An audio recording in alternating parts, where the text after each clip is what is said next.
سلام آقا. سلام. سر کلاس کلا نداریم ما. بردار کلاتو. سلام آقا، براتون هدیه سلام گرفتم. عزیزم. مرسی پرام جان. لطف کردی. سلام آقا، من چاپلوس. برو بابا. خب بچه‌ها من میرم لیست حضور و غیابتون رو از دفتر بگیرم.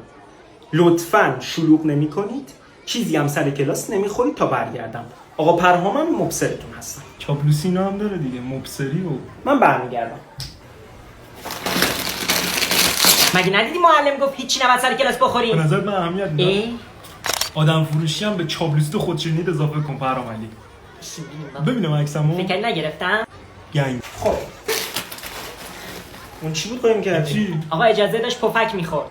نه آقا. آقا ازش عکس گرفتم. گوشی آوردی مدرسه؟ آقا همین تو رو واسه خدا. جمع می‌کنی پرهام؟ میری در دفتر. براتون هدیه همین که آوردم. گفتم. تو هم دفعه آخرت باشی چیزی می‌خوری سر من کلاس. اصلا نمیرم در دفتر. چکو و خوریا